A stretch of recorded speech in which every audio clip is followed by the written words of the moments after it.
Hi hello welcome to Krishnamrutham. So మనము Virinjipuram temple కి అయితే వచ్చాం కదండి.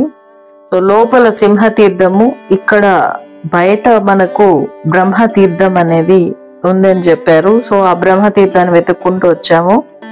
సో టెంపుల్ బయట మీరు గోడల మీద చూస్తే ఎంత బాగా ఆ శిల్పకళ చూసారా. సో 4 వైపులా ఉందండి. చుట్టూ ప్రాకారం మొత్తం కూడా ఆ చిన్న లైన్ లో చాలా అద్భుతంగా మలిచారు. సో ఇప్పుడు మనం చూస్తున్నటువంటిది ఈ బ్రహ్మ తీర్థం అని అన్నారనమాట. బ్రహ్మదేవుడు ఇక్కడ స్నానం చేసి రోజు స్వామి వారికి దర్శనానికి వెళ్ళి పూజ చేసేవారట.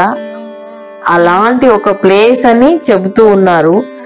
మరి మనము ఆ ప్లేస్ ని ఎంత అందంగా పెట్టుకున్నాము అనేది ఇప్పుడు మీరు విజువల్స్ చూస్తున్నారు కదా, కనిపిస్తుంది చూడండి. మన పూర్వీకులు మనకు ఎంతో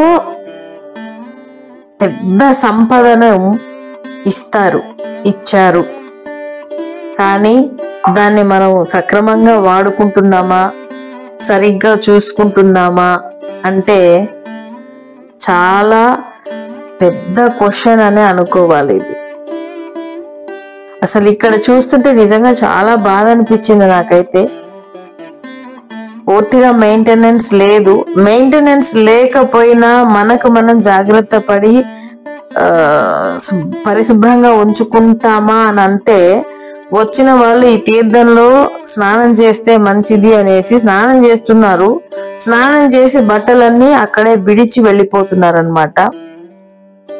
ఓ ఇక్కడ పంతులు వాళ్ళు చెప్పడం ఏంటంటే, స్వామి వారు ఈ తీర్థంలో స్నానం చేసి స్వామి వారిని దర్శించుకుంటే మంచి ఫలితాలు ఉంటాయి. ఇక్కడ ఉన్న స్వామి పేరే మార్గబంధీశ్వరుడు. సో మార్గాన్ని సుగమం చేసేటువంటి స్వామి కాబట్టి బ్రహ్మదేవుడు ఈ కోనేటిలో స్నానం చేసి స్వామి వారిని దర్శించుకునేవాడు అని చెప్పేసి, అలాంటి ప్లేస్ కి ఇలాంటి దీనస్థితి పట్టింది. సో అది కూడా మనం టెంపుల్ గురించి ఎంత గొప్పగా చెప్పుకుంటామో, ఇక్కడ ఉన్న వీటి గురించి కూడా మనం చెప్పుకోవాలి కాబట్టి ప్లేస్ చూపిస్తూ మరీ చెప్తూ ఉన్నాను అనమాట. సో ఇక్కడే మనకి కోనేరు లోపల ఆ మండపంలో నంది ఉన్నారు. సో ఇక్కడ ఇంకొక నంది ఉంది. నందికి ఎదురుగా శివయ్య ఉన్నారు. చాలా చీకటిగా ఉంది. నాకు తెలిసి ఇది మెయింటెనెన్స్ లేదు టెంపుల్ అయితే, బట్ స్వామి అయితే ఉన్నారు. పక్కన అమ్మవారు గోపురం అయితే ఉంది, చిన్న మండపము, బట్ అమ్మవారు అయితే లేరనమాట. కాస్త బాధ అనిపించింది చూడగానే. మనం కొత్త టెంపుల్స్ కట్టి మన పేర్లు శిలాఫలకాల మీద వేసుకోవాలని అనుకుంటాం కానీ, ఇలాంటి పాత టెంపుల్స్ మీ చుట్టూ వైపులా కూడా ఉంటాయి. వాటిని రెనోవేట్ చేసి మళ్ళీ దర్శన భాగ్యం కల్పిస్తే అంతకు మించిన పుణ్యం మరొకటి లేదండి.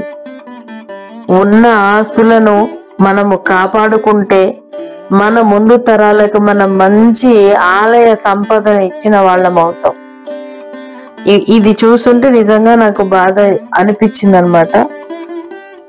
ఓకే, ఎనీవే మనం టెంపుల్ టూర్స్ చేస్తున్నాం కాబట్టి ఇలాంటి మరిన్ని టెంపుల్స్ మీరు విజిట్ చేయాలంటే ఖచ్చితంగా కృష్ణామృతం ఛానల్ ని లైక్ చేయండి, షేర్ చేయండి, కమెంట్ చేయండి, సబ్స్క్రైబ్ చేసుకోవడం మర్చిపోకండి.